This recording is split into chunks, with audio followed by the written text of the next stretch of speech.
3 میل پتھر پڑے طائف کے میدان میں، 3 میل. حالانکہ آپ کی انگلی کا اشارہ بھی نہیں ضروری تھا، صرف ارادہ ہی کافی تھا. ارادہ کہ اب اللہ کی طرف متوجہ ہو کر ارادہ کر لیتے کہ ان کو پکڑ، ان کو پکڑ، تو بس پھر ان کا نشان نہ ملتا. لیکن 3 میل پتھر کھا کے نہ اف کی نہ آہر، اور خون بہتا گیا بہتا گیا. اتنا خون بہا کہ ایک حدیث میں آتا ہے طائف کے پہاڑ بلبلا اٹھے، رونے لگے، زمین رونے لگی، آسمان کے فرشتے رو پڑے. اور آپ بے ہوش ہو کے گرے ہیں، بد دعا کا ایک لفظ مجھ سے نہیں نکلا. جو کافروں کے لیے بد دعا نہ کرتا ہو وہ اپنی امت کے کلمہ گو کے لیے کتنا شفیق ہوگا. جب ہوش میں آئے دشمن کے باغ میں پناہ لی. زید بن حارثہ جان نثار غلام ساتھ، انہوں نے اٹھایا، بھاگ کے دشمن کے باغ میں پناہ لی. جس کو دیکھ کر دشمن بھی رو پڑے ہوں، اس کی امت اسی کی سنتوں پہ چھریاں پھیر. اے ہے زندگی کی ہر طرز میں دوری دھار کا خنجر ہے جو میرے آپ کے ہاتھ میں ہے، اور سارے وار حضور کے طریقوں پر ہی ہو رہے ہیں. تو کہتے ہیں سنت ہی کیڑی گل ہے جی، کرو تو ثواب ہے، نہ کرو تو گناہ. تو کوئی یہ چلتی مل کا ایک پرزہ خراب ہو جائے چلتی رہے گی، سائرن بجنے لگ جائیں گے، فالٹ آ گیا ہے، فالٹ آ گیا ہے. وہ کہا جو کوئی نہیں ایک پرزے کی خیر ہے، کوئی نہیں چلنے دو، ایک پرزے کی خیر ہے، ٹھیک ہو تو بھی ٹھیک ہے، خراب ہو تو بھی ٹھیک ہے. اگلے دن ساری مل کا بٹا بیٹھا ہوگا. تو اللہ کے محبوب کی سنت ایک پرزے سے بھی زیادہ سستی ہے.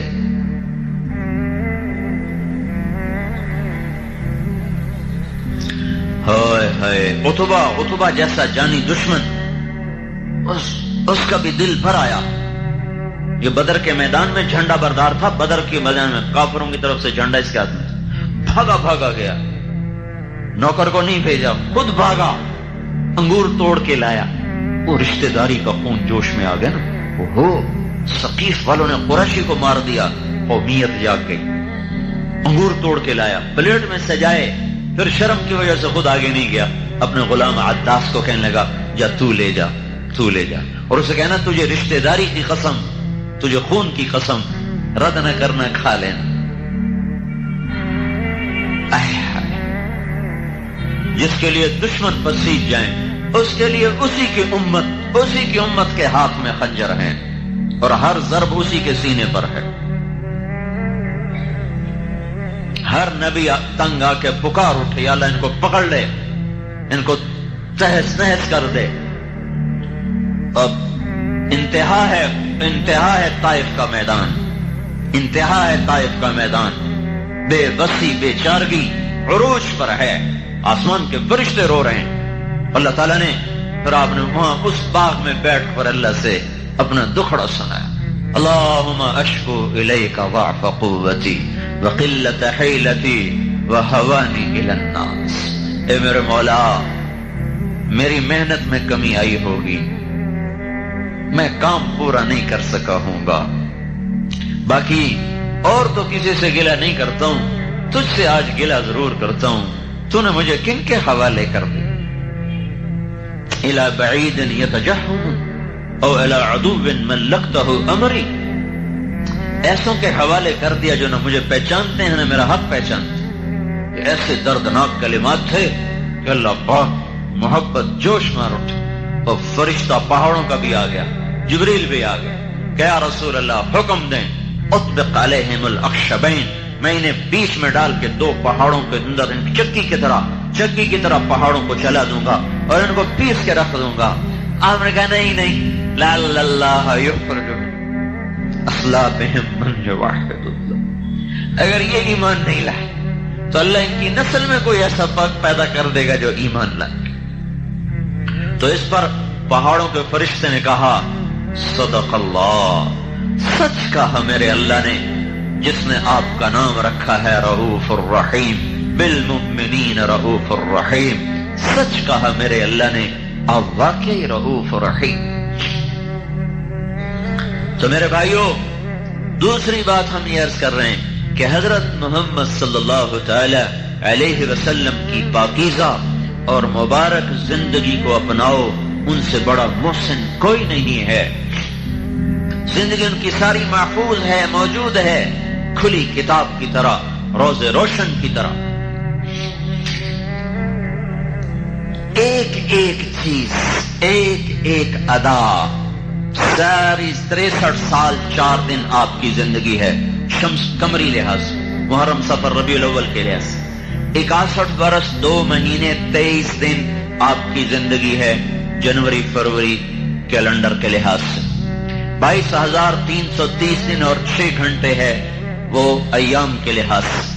اس میں نبوت کے 23 برس 8,156 دن بنتے ہیں. ان 22,330 دن اور 6 گھنٹے کی ہر صبح، ہر شام، ہر دوپہر، ہر عصر، ہر مغرب، ہر عشاء، ہر پل پل کی پوری خبر اللہ تعالیٰ نے کائنات کے صفحات پہ بکھیر دی ہے. کتابیں مٹ بھی جائیں تو اللہ نے ایسے لوگ آج بھی پیدا کیے ہیں جو سینوں سے حضور کی سیرت کو دوبارہ زندہ کر کے لکھ کے دکھا دیں گے. یہ نہیں کہ کوئی رہبر نہیں ہے، رہبر تو موجود ہے، چلنے والا کوئی نہیں ہے. راہ رو منزل کوئی نہیں، ہادی رہبر موجود ہے. تبھی تو آپ پر نبوت کو ختم کر دیا گیا. اب کوئی نبی نہیں آئے گا، جو آئے گا وہ دجال ہوگا. کہ اب آپ کی زندگی مٹ نہیں سکتی، آپ کی سیرت چھپ نہیں سکتی. قیامت تک کے لیے آپ کی زندگی کو اللہ تعالیٰ نے ایسے محفوظ کیا کہ میں ہر جگہ حضور کا نسب اس لیے سنا، کوئی اپنے حافظے کے لیے نہیں سناتا ہوں یا کوئی اپنے علم کے روب کے لیے نہیں سناتا ہوں. 2 وجہ ہیں. ایک تو یہ بتانا چاہتا ہوں کہ اللہ کے نبی کی پوری زندگی کھلی کتاب کی طرح موجود و محفوظ ہے، روز روشن کی طرح محفوظ ہے. کوئی اس میں کسی جگہ بھی خفا نہیں ہے. جس کی 10,000 سال کی زندگی جو پیچھے ہے، جب وہ محفوظ ہے تو اگلی زندگی کیسے چھپ جائے گی؟ بس تلاش تو کرو. تمہیں ضرور گنے خریدنے اور بیچنے کا فکر چڑھا ہوا ہے، اور ڈگریاں لینے اور بنانے کا فکر چڑھا ہوا ہے. پیسہ پیسہ پیسہ، کتنا کو لے جانا چاہتے ہو بھائی؟ پیسے کے پیچھے بھاگ رہے. بھائی آؤ بھائی محمد مصطفیٰ کے غلام بن کے بھاگیں، کوئی دوڑ لگانے کا مزہ تو آئے. یہ بھی کوئی دوڑ ہے، لگا کے جب نشان پر پہنچے تو آگے قبر کا گڑھا تھا، اس میں گم ہو گئے اور ساری جیت اوروں کو دیکھ کے خود بازی ہار کے جا کے ایسا مٹ گئے کہ تو ہرس و حوث کو چھوڑ میاں مت دیس بدیس پھرے مارا. قزاق اجل کا لوٹے ہے دن رات بجا کر نقارا. کیا بدیا بھینسا بیل شتر، کیا گونی پلہ سر بھارا، کیا گیہوں چاول موٹ مٹر، کیا آگ دھواں اور انگارا. سب ٹھاٹ پڑا رہ جائے گا جب لا چلے گا بنجارا. مرتے ہی بازی ہار گئے، ساری چیزیں پرائی ہو گئیں. آؤ بھائی غلام مصطفیٰ بننے کی دوڑ لگائیں، غلام مصطفیٰ بننے کی دوڑ لگاؤ کہ زندگی کھلی کتاب کی طرح موجود. 80 دادے ہیں، باپ سے لے کر آدم تک سب محفوظ ہیں. محمد صلی اللہ علیہ وسلم بن عبداللہ، عبداللہ کے بیٹے ہیں. بن عبد المطلب، بن ہاشم، بن عبد مناف، بن قصی، بن کلاب، بن مرہ، بن کعب، بن لوی، بن غالب، بن فہر، بن مالک، بن نضر، بن کنانہ، بن خزیمہ، بن مدرکہ، بن الیاس، بن مضر، بن نزار، بن معد، بن عدنان، بن اد، بن حمیسع، بن سلامان، بن عوس، بن بوز، بن قموال، بن ابی، بن عوام، بن ناشد، بن حزا، بن بلداس، بن یدلاف، بن طابق، بن جاہم، بن ناحش، بن ماخی، بن عیفی، بن عبقر، بن عبید، بن الدعاء، بن حمدان، بن سنبر، بن یثربی، بن یحزن، بن یلحن، بن ارعوا، بن عیدی، بن زیشان. محمد صلی اللہ علیہ وسلم بن عبداللہ، عبداللہ کے بیٹے ہیں. بن عبد المطلب، بن ہاشم، بن عبد مناف، بن قصی، بن کلاب، بن مرہ، بن کعب، بن لوی، بن غالب، بن فہر، بن مالک، بن نضر، بن کنانہ، بن خزیمہ، بن مدرکہ، بن الیاس، بن مضر، بن نزار، بن معد، بن عدنان، بن اد، بن حمیسع، بن سلامان، بن عوس، بن بوز، بن قموال، بن ابی، بن عوام، بن ناشد، بن حزا، بن بلداس، بن یدلاف، بن طابق، بن جاہم، بن ناحش، بن ماخی، بن عیفی، بن عبقر بن عبید بن الدعاء بن حمدان بن سنبر بن یثربی بن یحزن بن یلحن بن ارعوا بن عیدی بن زیشان بن عیسر بن اقناد بن ایہام بن مقصر بن ناحف بن زارح بن سمی بن مزی بن عوض بن عرام بن دیدار بن اسماعیل بن ابراہیم بن آذر بن ناحور بن سروج بن رعو بن فائج بن عابر بن ارفخشاد بن سام بن نوح بن لامك بن متوشالح بن ادریس بن یارو بن ملہل ایل بن قینان بن آنوش بن شیسر بن آدم علیہ السلام. یہ کھلی کتاب ہے، سب اس کے پیچھے آؤ بھائی، سب اس کے پیچھے آؤ، یہ تبلیغ کا پیغام ہے. اور دیکھو ہمارے ہاں نا، مجھے یہ خیال نہیں آیا، ہم لوگ ذمہ دار ہیں، لوکل ذمہ دار. ہماری کچھ روایات، ہمارے یہاں مراسی ہوتے تھے، اب تو وہ ذمہ دار سارے ذمہ دار شہروں میں چلے گئے، بخیل ہو گئے، خرچے بڑھ گئے، لہذا ان کو غریبوں کو دینے کا فرصت ہی کوئی نہیں ہے. نہ تاجروں کو فرصت ہے، نہ ذمہ داروں کے پاس تو ویسے ہی پیسے تھوڑے ہوتے، تو پھر اوپر سے شہروں کے خرچے، تو بخیل ہو گئے، بخل آ گئی. ایک شاعر سے شاعری چھوڑ دی. کسی نے کہا تو نے شعر کیوں چھوڑ دیے؟ فقالوا هجرت الشعر قلت ضرورة باب الدواعي والبواعث مغلق خلت الديار فلا كريم يرتجى منه النوال ولا مليح يعشق. میں کس بات پہ شعر کہوں؟ وہ کہنے لگے یہ لوگ مجھ سے کہتے ہیں کہ تو نے شاعری کیوں چھوڑ دی؟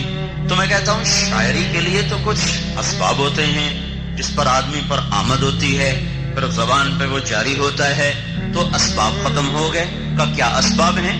کہ یا تو کوئی معشوق ہو جس کے عشق میں آدمی بے قرار ہو کر شعر کہے، تو دنیا حسینوں سے خالی ہو گئی، سرخی پاؤڈر رہ گئے. سرخی پاؤڈر کا بھی کوئی حسن ہوتا ہے، پلاسٹک سرجری رہ گئی، اس کا بھی کوئی حسن ہوتا ہے.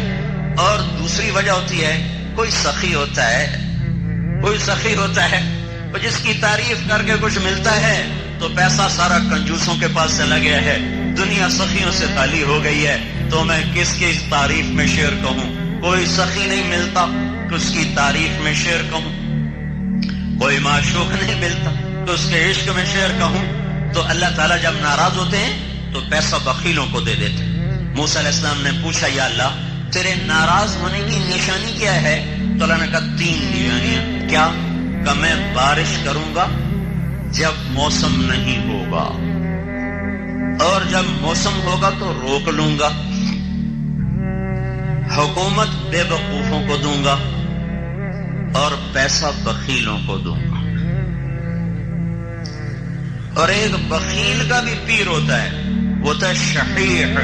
بخیل تو وہ ہوتا ہے جو اپنے اوپر خرچ کرے اوروں پہ نہ کرے، اور شحیح وہ ہوتا ہے جو نہ اپنے اوپر خرچ کرے نہ اوروں پہ خرچ کرے. ویک کے خوش ہوں، لاکھ ہو گیا، ان کروڑ ہو گیا، ان ارب ہو گیا، بیڑی بڑھیا ہر جگہ چھڑ کے مر جاؤں نہیں. وہ اسی میں خوش ہوتا رہتا ہے، نہ اپنے اوپر خرچ کرتا ہے نہ اوروں پہ خرچ کرتا ہے.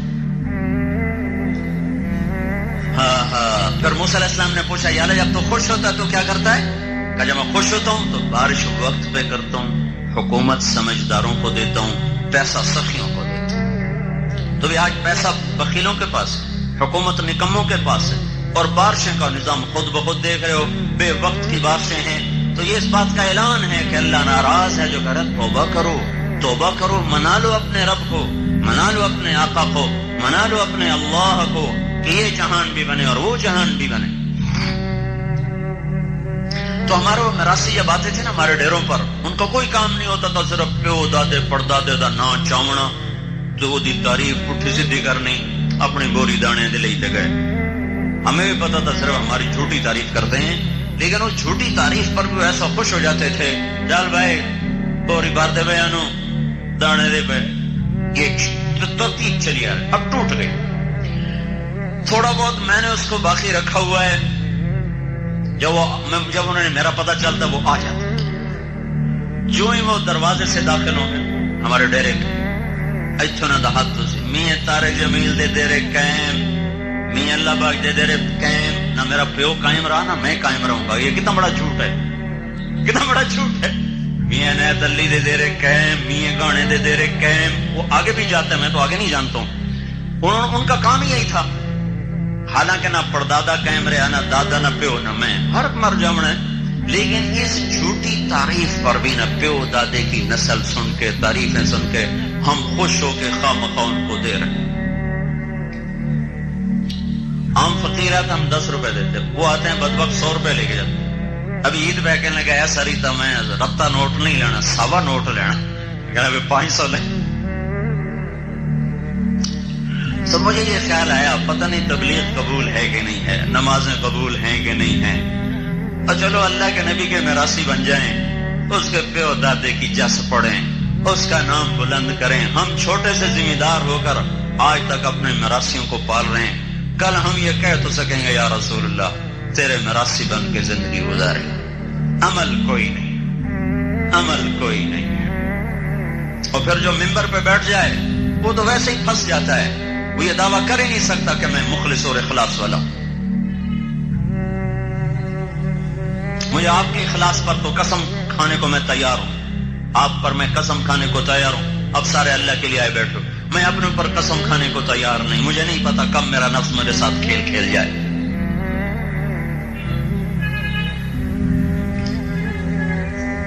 تو بھائیو، حضرت محمد صلی اللہ تعالی علیہ وسلم ایک پاکیزہ زندگی لے کر آئے. تبلیغ اس کو سیکھنے کا پیغام ہے. پھر ہمارے نبی آخری نبی بن کر آئے. یہ خصوصیت ہے ہمارے نبی کی. ہمارے نبی آخری نبی بن کر آئے. ہم سے نبوت کے سلسلے میں 2 مطالبے ہیں. ہمیں کہا گیا ہے کہو یہ اللہ کا نبی ہے. ہاں جی اللہ کا نبی ہے. نہیں، اتنے پر تمہارا ایمان قبول نہیں ہے. یہ بھی کہو کہ یہ آخری نبی ہے، اس کے بعد کوئی نبی نہیں. ہاں جی ہم یہ بھی کہہ رہے ہیں لا نبی بعدہ. ایک شخص لا الہ الا اللہ محمد الرسول اللہ لاکھ دفعہ پڑھے اور یہ اس کا ایمان نہ ہو کہ آپ آخری نبی ہیں تو وہ کافر ہے، مسلمان نہیں ہو سکتا. تو ختم نبوت کے برابر مساوی عقیدہ ہے. مساوی عقیدہ ہے. یہ 2 ستون کھڑے، یہ گرا دینا تو یہ شامیانہ گر جائے گا، یہ گرا دیں تو بھی گر جائے گا. تو ہمارے کلمے میں 4 جز ہیں. کلمے میں 4 جز، 3 ظاہر، 4 باطن. 3 لفظوں میں، 4 معنی میں. 3 لکھنے میں، 4 عقیدے میں. 3 لکھنے میں ہے، 4 عقیدے میں ہے. 2 نفی ہیں، 2 اثبات ہیں. لا الہ الا اللہ محمد الرسول اللہ. یہ تو کلمہ یہاں ختم ہو گیا. لا نبی بعدہ، کوئی معبود نہیں اللہ کے سوا. محمد صلی اللہ علیہ وسلم اللہ کے رسول ہیں. بات یہاں ختم ہے الفاظ کے لحاظ سے، لیکن عقیدے کے لحاظ سے ابھی ختم نہیں ہوئی. یہ بھی ساتھ مانو کہ آپ آخری نبی ہیں اور آپ کے بعد کوئی نبی نہیں. یہ لا نبی بعدہ کا جو لفظ ہے یہ کلمے کے اندر اس طرح چھپا ہوا ہے جیسے میرے جسم میں روح چھپی ہوئی ہے. میری ہر حرکت میری روح کے مرہون منت ہے. روح نکل جائے تو میں ابھی میت ہوں. لا کلمے میں سے لا نبی بعدہ کا عقیدہ اگر نکل جائے تو ہمارا کلمہ میت بن جائے گا، مردہ ہو جائے گا. یہ کلمہ ایمان نہ رہے گا. یہ کلمہ ایمان نہ رہے گا جب تک اس عقیدے کو دل میں نہ اتارا جائے اور اس کی روح کو کلمے کے الفاظ میں نہ ڈالا جائے. تو 4 حصے ہو گئے. 2 نفی، لا الہ یہ نفی ہے، لا نبی بعدہ یہ نفی ہے، الا اللہ یہ اثبات ہے، محمد الرسول اللہ یہ اثبات ہے. ان 4 چیزوں کے 4 مطالبے ہیں. لا الہ کا مطالبہ ہے کبھی کسی کے سامنے ہاتھ نہ پھیلاؤ، کبھی کسی کو مدد کے لیے مت پکارو، کبھی کسی کے سامنے سر نہ جھکاؤ، کبھی کسی کے آگے ماتھا نہ جھکاؤ. الا اللہ کا مطالبہ یہ ہے کہ ہاتھ اسی کی طرف اٹھاؤ، اسی کو مدد کے لیے پکارو. فلا تدعوا مع اللہ احدا، جب اللہ موجود ہے تو اللہ کو چھوڑ کر کسی کو مت پکارو، کسی کو مت صدا دو، ندا دو. تو اور یہ ماتھا صرف اللہ کے سامنے جھکاؤ. یہ صرف زمین پہ سر رکھا جائے گا, اللہ کو سامنے رکھ کر. یہ کسی کے آگے سر نہیں جھکے گا, نہیں جھک سکتا. یہ صرف اللہ کے سامنے جھکے گا یہ سر.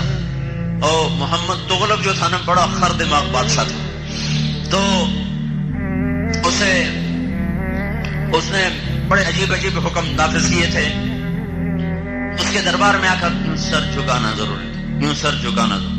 خواجہ نظام الدین اولیاء رحمۃ اللہ علیہ اس نے بلوایا, تو یہ کسی کے سامنے نہیں سر جھکاتے, میں ابھی بندوبست کرتا ہوں. تو اس نے دروازہ بنوایا, اس کے بیچ میں چھوٹا دروازہ لگا دیا جس میں آدمی یوں کر کے آگے خود بیٹھو. جب وہ تشریف لائے تو ان کو بھی اس کی چال کا اندازہ ہو گیا. انہوں نے پاؤں پہلے اندر ڈالا. اگر یہ سر نظام الدین کا اللہ کے سوا آج تک کسی کے سامنے جھکا نہیں, یہ صرف اللہ ہی کے سامنے جھکا ہے. یہ اللہ کا مطالبہ ہے. محمد الرسول اللہ صلی اللہ علیہ وسلم کا مطالبہ کیا ہے؟ محمدی بن جاؤ, غلام رسول بن جاؤ, غلام نبی بن جاؤ. جیسے وہ سامنے وردی والے بتا رہے ہیں کہ یہ سیکیورٹی کے لوگ ہیں, اگر یہ شلوار کرتا پہن لیں تو پھر کوئی پتہ نہیں چلے گا سیکیورٹی والے ہیں کہ عام لوگ ہیں. تو اس محمد الرسول اللہ کے عقیدے کا اتنا مطالبہ ہے کہ اتنی غلامی رسول اختیار کرو کہ چلتے پھرتے غلام رسول نظر آؤ, کہا جا سکے یہ غلام رسول ہے, یہ غلام نبی ہے, یہ غلام مصطفیٰ ہے, یہ غلام مجتبی ہے. اتنی وردی نہ اتارو کہ پہچان ہی ختم ہو جائے غلام رسول ہے کہ غلام شیطان ہے. اگر وردی کی کوئی قیمت نہ ہوتی تو ان کو وردی کیوں پہنائی گئی؟ پولیس کو وردی کیوں پہنائی گئی؟ فوج کو وردی کیوں پہنائی گئی؟ اگر وردی کی کوئی قیمت نہیں ہے تو وہ کہو جرنیل فوج کے جرنیل سے کہ آپ کل انڈین جرنیل کی وردی پہن کر آ جائیں, کوئی فرق نہیں پڑتا. وردی جیسی کو دل ٹھیک ہونا چاہیے, نہیں کہ بجے اندر بندے تو ٹھیک ہونا چاہیے. باہر دی کیڑی گل ہے, دل مومن ہونا چاہیے. اردو بھاویں جو ہو جاوے جاؤ بھائی, جرنیل پاکستان سے کہو کل آپ ہندوستانی جرنیل کی وردی پہن کر آئیں, کوئی فرق نہیں پڑتا. دل مومن ہونا چاہیے, باہر دی کیڑی گل ہے. اگر وہ ہندوستانی جرنیل کی وردی پہن کے چلا گیا تو اس پر بغاوت کا مقدمہ درج ہوگا, غداری کا مقدمہ درج ہوگا. لا نبی بعدہ, لا نبی بعدہ, آپ کے بعد کوئی نبی نہیں. دیکھنا بھائی, غور سے سننا, کوئی یہ نہ کہیں مولوی صاحب کلمہ بتاتے لگے گا, اس لیے میں بار بار اس چیز کو دہرا رہا ہوں. کلمہ وہی ہے, لا الہ الا اللہ محمد الرسول اللہ, لیکن کلمے کی روح کے بغیر جسم کوئی نہیں, روح کے بغیر زندگی کوئی نہیں. لا نبی بعدہ, ختم نبوت کے عقیدے کے بغیر کلمہ ہے ہی کوئی نہیں. تو اس ختم نبوت کا کیا تقاضا ہے؟ یہ بعدہ, ختم نبوت کی پہچان کیا ہے؟ پہچان کیا ہے؟ میں آپ کو واقعہ سناتا ہوں, اس سے آپ کو پتہ چلے گا. 1979 میں ایک جماعت پیدل فرانس میں چل رہی, فرانس میں پیدل, سردی کا موسم. ایک گاڑی رکی, 2 لڑکیاں نکلی, انہوں نے جیب سے پیسے نکالے, کہا بھی یہ پیسے لے لیں, بس پہ چڑھ جائیں, بڑی سردی ہے. کہنے لگے ہمارے پاس پیسے ہیں. کہا تو پھر آپ اکٹھے سوار ہونا چاہتے ہیں, پوری وین چاہتے ہیں, تو ہم آپ پیچھے شہر ہے, ہم آپ کے لیے پوری وین لے کر آتی ہیں. کہا نہیں, ہمیں وین نہیں چاہیے, وین تو ہمارے پاس اپنی ہے. وہ پیدل جماعتیں جب پہلے چلتی تھیں تو وہ ایک وین لے کر اس میں سامان ڈالا اور وین چلی 15 میل, وہاں جا کے ڈیرا لگایا, خیمہ لگایا. اب تو ہر جگہ مسجدیں بن گئی, پہلے خیمے لگاتے تھے, یہ پیچھے پیدل آتے تھے. وہ کہنے کے پھر تم پیدل کیوں چل رہے ہو, پیدل کیوں چل رہے ہو؟ تو انہوں نے اس کو تھوڑی بات کی کہ ہم اس لیے پیدل چل رہے ہیں کہ لوگوں کو ہدایت مل جائے, لوگ اللہ کو مان لیں, اللہ کی اطاعت کر لیں. تو ایک لڑکی کہنے لگی میں بتاؤں تم کون ہو؟ مجھے اب پتہ چل گیا. میں بتاؤں تم کون ہو؟ بتائیے. کہ تم نبی ہو. کہ آپ کو کیسے پتہ چلا ہم نبی ہیں؟ کہ ہماری کتابوں میں لکھا ہے کہ یہ کام نبی کیا کرتے ہیں. تو انہوں نے بتایا کہ ہم نبی نہیں ہیں, ہاں ہم اس نبی کے امتی ہیں جو ہمارے ذمے نبی والا کام لگا کر گیا. جاتے ہوئے فرمایا گیا میرے بعد کوئی نبی نہیں, تمہارے بعد کوئی امت نہیں, میرا پیغام پوری دنیا میں پہنچانا تمہارے ذمے ہے. وہ دونوں لڑکیاں مسلمان ہو گئیں. پھر تھوڑی دیر بعد پھر واپس آئیں, اور ڈگی بھری ہوئی کھولی, پھل، مالٹے، سیب، کیلے، کہ آپ لے لیں۔ ان کا ہمیں تو ایک چادر اٹھانی مشکل ہو رہی ہے، کریٹ کہاں سے اٹھائیں گے؟ کہا نہیں، کچھ نہ کچھ ضرور لینا پڑے گا۔ تو کسی نے کیلا لے لیا، کسی نے سیب لے لیا۔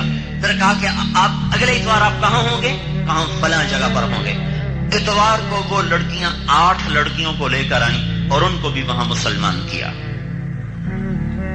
بھائیو، اس امت کی امتیازی شان تبلیغ کا کام ہے۔ اگر تبلیغ کا کام نہ ہوتا تو دنیا میں اسلام نہ پھیلتا۔ تبلیغ کا کام نہ ہو، سارے دین کے کام ہوں تو کیا ہوگا؟ جیسے گنا روز آ رہا ہو، دیکھنے میں روزانہ گنوں کے ٹنوں ٹن آ رہا ہوں، بیچ میں اس کے شکر شوگر نہ ہو تو یہ مل کوئی نتیجہ نکالے گی؟ پھوکا پاؤڈر نکل کے باہر آئے گا۔ اللہ نے اس امت کو تبلیغ کا مبارک کام دیا ہے، اور یہ نبیوں والی محنت ہے جس کے ذریعے سے ساری دنیا میں دین زندہ ہوتا ہے۔ 90 برس کے اندر 11 ہجری میں ہمارے نبی کا انتقال ہوا، 12 ربیع الاول، 11 ہجری کے محرم صفر کے 2 مہینے گزر چکے ہیں، ربیع الاول کے پہلا 10 دن گزر چکے ہیں۔ پھر 1 سال مزید لگا عرب کے لوگوں کو دوبارہ مسلمان بنانے میں، جو مرتد ہو گئے تھے، تو اس طرح 12 ہجری مکمل ہو گئی۔ 12 ہجری کے بعد مسلمان نکلے ہیں اللہ کا پیغام لے کر۔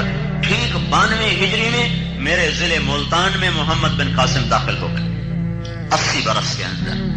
اور ادھر کاشغر تک، ادھر استنبول تک، ادھر جنوبی، ادھر وہ سارا شمالی افریقہ، الجزائر، تیونس، مراکش اور لیبیا اور سینیگال، چاڈ تک، سارا پرتگال، سارا اسپین، جنوبی فرانس تک یہ امت پہنچی ہے صرف 92 برس کے اندر۔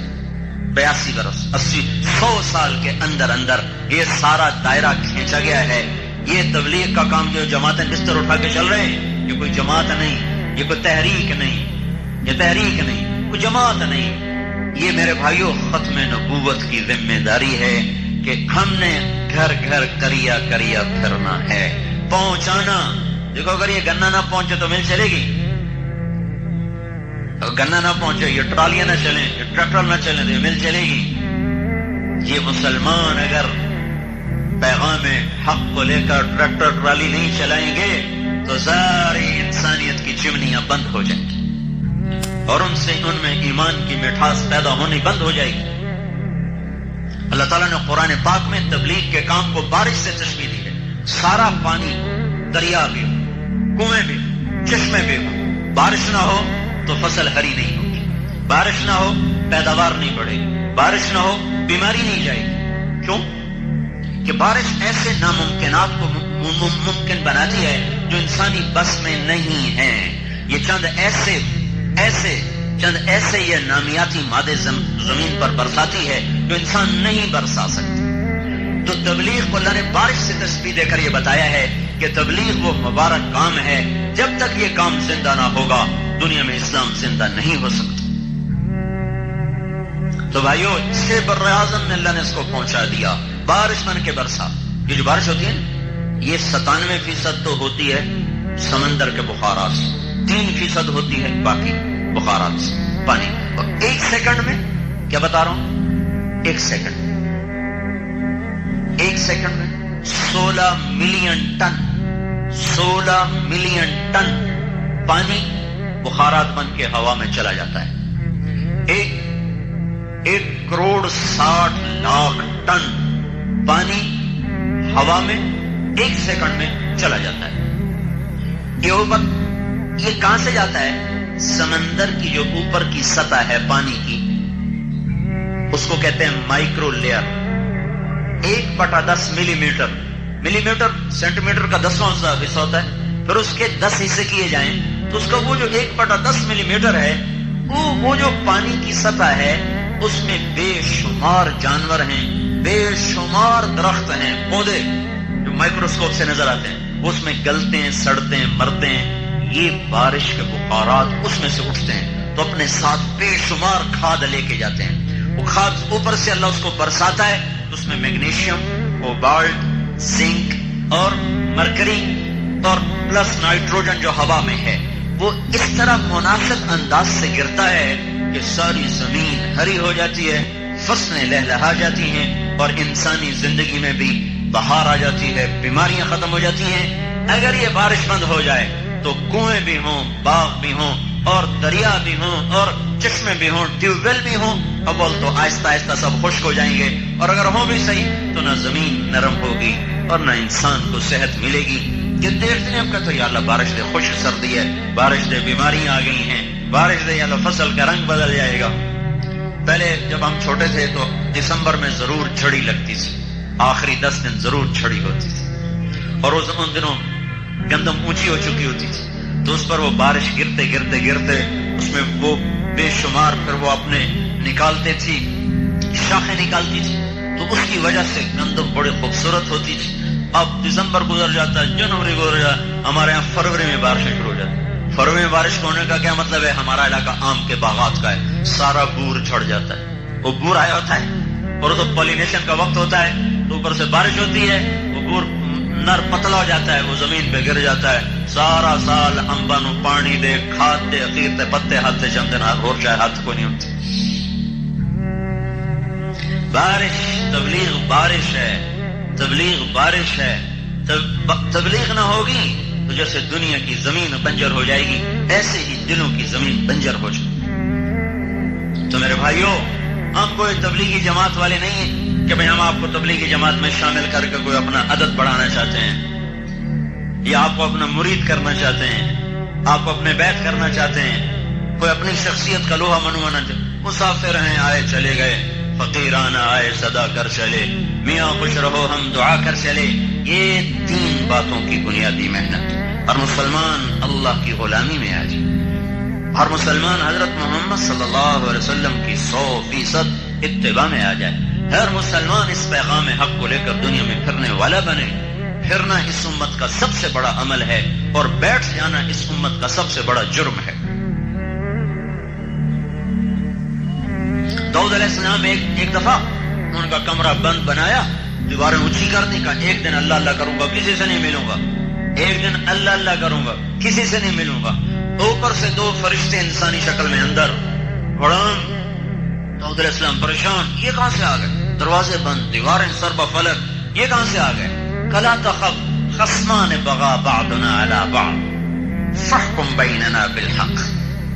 یہ ہمارا جھگڑا ذرا آپ چکا دیں، جھگڑا کی ہے مطلب میری 99 بیٹا نے دی، ایک بیٹیاں دا ایک بھی مینو دے سا، تو یہ فیصلہ تو بچہ بھی کر سکتا ہے کہ یہ غلط کام ہے۔ اب داؤد علیہ السلام حیران پریشان، یہ چکر کیا ہے، یہ آئے کہاں سے، اور یہ مقدمہ کون سا میرے پاس لائے؟ ان ھذا اخی له 99 نعجہ ولی نعجۃ واحدہ فقال اکفلنیها وعزنی فی الخطاب۔ تو ایک دم داؤد علیہ السلام کو خیال آیا کہ اللہ مجھے کہہ رہا ہے داؤد تو دروازے بند کرنے نہیں آیا، نبی کا کام اندر بیٹھ کے نہیں عبادت کرنا، نبی کا کام گلیوں میں پھرنا ہے، لا الہ الا اللہ کی صدا لگانا ہے۔ اگر تجھے خلوت چاہیے تو رات کو کیا کر، دن بندوں کے لیے ہے، رات تیرے رب کے لیے ہے۔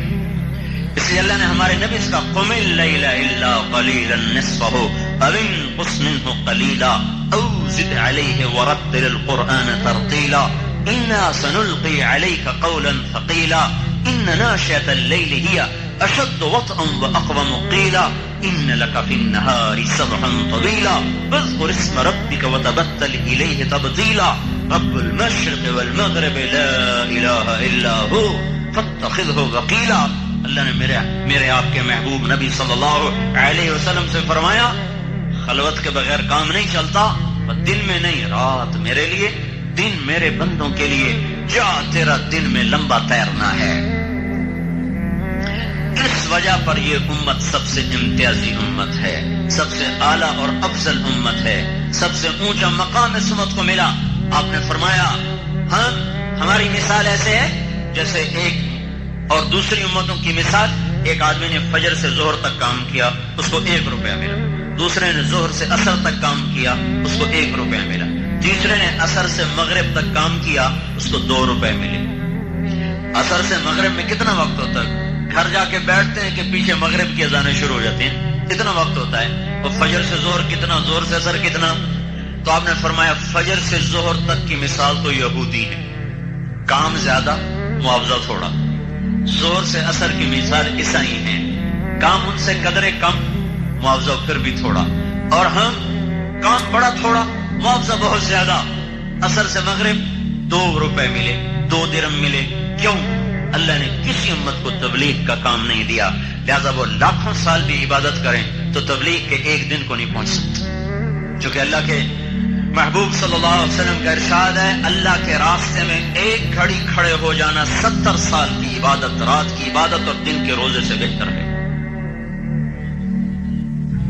اور ابو ہریرہ رضی اللہ تعالیٰ نے فرمایا، ایک رات جو ہو شب قدر، جو ہو رمضان، اور آگے مسجد ہو بیت اللہ اور مقام ہو حجر اسود، تو کتنی فضیلتیں اکٹھی ہو گئیں. یہ رات جو حجر اسود کے سامنے بیت اللہ کے اندر لیلۃ القدر رمضان کی جو رات ہے، مغرب سے فجر کی اذان تک جو شخص کھڑا ہو کے بندگی کرتا رہے، اس سے افضل ہے اللہ کے راستے میں ایک گھڑی کھڑے ہونے والا. رمضان میں نہیں، کسی اور دن میں کھڑا ہوا ہے. تو لہذا یہ امت آگے بڑھ جائے گی اپنے اس دعوت کے کام کی وجہ سے، تبلیغ کے کام کی وجہ سے. اس لیے آپ نے فرمایا. پھر دوسری جگہ آپ نے کہا، ہاں تو پہلی امتیں کہیں گی یا اللہ ہمیں تھوڑے پیسے ملے، ان کو زیادہ ملے، ہماری مزدوری تھوڑی، ان کو زیادہ. اللہ تعالیٰ کہیں گے تم سے جو طے کیا تھا وہ تو پورا دے دیا نا. کہا وہ تو دے دیا. کہا پر میں زیادہ جس کو جتنا چاہوں دے دوں، تمہیں اس سے کیا غرض؟ میں نے 2-3 مزدوروں سے طے کیا 100 روپیہ دوں گا، 2 کو میں نے 100 دے دیا، دوسرے کو 150 دے دیا، تو میں نے کسی کا حق تو نہیں مارا. ان کو حق دیا ہے، ایک کو اپنی مرضی سے زیادہ دیا ہے. چونکہ اللہ کو اپنے حبیب سے بہت پیار ہے، اس کی طفیل امت سے بھی پیار ہوگی. تو ہم نے کہا ہم سب سے پہلے جنت میں جائیں گے، آئے سب سے پیچھے، جائیں گے سب سے آگے. کوئی نبی جنت میں نہیں جا سکتا جب تک ہمارا نبی نہ چلا جائے. اونٹنی پہ آپ سوار ہوں گے اور بلال کے ہاتھ میں لگام ہوگی، آپ دروازے پہ دستک دیں گے، اندر سے رضوان بولے گا کون ہے؟ آپ کہیں گے محمد رسول اللہ ہے صلی اللہ علیہ وسلم. تو آپ کے لیے دروازہ کھلے گا، آپ اندر جائیں گے. آپ نے کہا میرے ساتھ میری امت کے غریب لوگ میرے ساتھ داخل ہوں گے. چشمے 2 دروازے پر 2 چشمے ہوں گے، ایک سے پانی پیئیں گے، سینے کا کھوٹ ختم، پیٹ کا پخانہ ختم. دوسرے سے وضو کریں گے تو چہرے پر ایسی تازگی آئے گی کہ اللہ تعالیٰ ہمیشہ کے لیے ان کے چہروں کو جھریوں سے، بڑھاپے سے، بیماری سے پاک کر دے گا. جب یہ جنت میں قدم رکھ رہے ہوں گے تو ان کا قد یہ نہیں ہوگا جو ابھی آپ اور میں دیکھ رہے ہیں، بلکہ ہمارا قد 130 فٹ کی لمبائی پر ہوگا. آدم علیہ السلام کا قد 130 فٹ تھا. آدم کا قد ہوگا، یوسف علیہ السلام کا حسن ہوگا، اور داؤد علیہ السلام کی شیریں زبان ہوگی، اور ایوب علیہ السلام کا صابر دل ہوگا، اور عیسیٰ علیہ السلام کی خوبصورت جوانی ہوگی، اور حضرت محمد صلی اللہ علیہ وسلم کے عالی اخلاق ہوں گے. اور 5 صفتیں، بیضن سرخ سفید، جردن جسم کے سارے بال ختم، سر کے، یہ بھموں کے، یہ پلکوں کے، تھوڑی بھیگی مونچھیں، باقی سارے بال ختم. مردن چہرے سے داڑھی غائب ہو جائے گی، جنہوں نے نہیں رکھی ان کو پتہ نہیں، رکھنی پڑ جائے تو پتہ نہیں، ساڑھی کوئی نہیں ہونی. مردن چہرے سے داڑھی غائب. مکحلین آنکھوں میں سرما لگ جائے گا. جعادن جو ہمارے نبی کے بال تھے نا، وہ بال اللہ دے گا. وہ واللیل اذا سجا، تیری بکھری زلفوں کی قسم، یہ وہ بال اللہ دے گا. نیم گنگریالے جو یہاں تک شانوں تک پھیلے ہوئے ہوں گے، اور سر پہ رکھے گا تاج. میں گیا 1983 میں انگلستان جماعت میں، وہاں بیمار ہو گیا، ساری جماعت واپس آئی، میں اکیلا 2 مہینے وہاں رہا. ایک دن میرے پاس ایک ساتھی ہے، کہنے لگا آپ کو کوہ نور دکھاؤں؟ میں نے کہا ضرور دکھاؤ. کوہ نور ہمارے ہندوستان کا ہیرا تھا. علاؤالدین خلجی ایک بادشاہ گزرا، اس نے حیدرآباد دکن میں ایک ریاست تھی دیوگری، اس کو فتح کیا، ہندو ریاست. جب اس کے خزانے کو کھولا تو اس میں ہیرا پڑا تھا. اس کو ہیرا اتنا بڑا تھا کہ اس کو دیکھتے ہی علاؤالدین کے منہ سے نکلا کوہ نور، یہ تو نور کا پہاڑ ہے، نور کا پہاڑ ہے. اس دن سے اس ہیرے کا نام بنا کوہ نور. وہ ہیرا ملکہ وکٹوریا کے تاج میں اوپر جو سلیب بنی ہے اس کے اندر لگا ہوا ہے. تو مجھے لے گیا وہاں جگہ سے، تو وہ ایسے تو 2-2.5 مربع فٹ میں وہ تاج پڑا ہوا تھا. تو اس کی روشنی بس اتنی وہ اس کی جو شعائیں نکل رہی تھی ایسے. تو بھائیو، یہ دنیا کے سب سے بڑے ہیرے کی اوقات ہے کہ 2-2.5 مربع فٹ سے آگے اس کی شعائیں نہیں جا رہی تھیں. اور میرے نبی کا فرمان ہے جنتی کے سر پہ جو تاج ہوگا اس کے سب سے چھوٹا موتی اللہ تعالیٰ دنیا میں رکھ دے تو سارا جہان روشن ہو جائے گا، جگ روشن ہو جائے گا، زمین کی تہیں روشن ہو جائیں گی، اور اللہ تبارک و تعالیٰ ان کو سبز ریشمی جوڑے پہنائے گا، سونے کے کنگن۔ دیکھو دنیا میں مرد کے لیے ہر حال میں سونا حرام ہے، وہ چین ہو، وہ انگوٹھی ہو۔ بڑا پرسوں بڑی خوشی ہوئی، ہماری جماعت کے مرید کے، وہ ہمارے دوست ہیں تو کوئی ذمہ دار فیملی، تو ان میں نے بیان کیا، تو اس کے بعد ان کے گھر میں کھانا کھا رہے ایک نوجوان، اسی کا بھتیجا، میرے دوست کا بھتیجا، اس نے بڑی موٹی یہاں زنجیر ڈالی پنی سے، تو میں نے تھوڑا سا اس کو جنت کے فضائل سنائے۔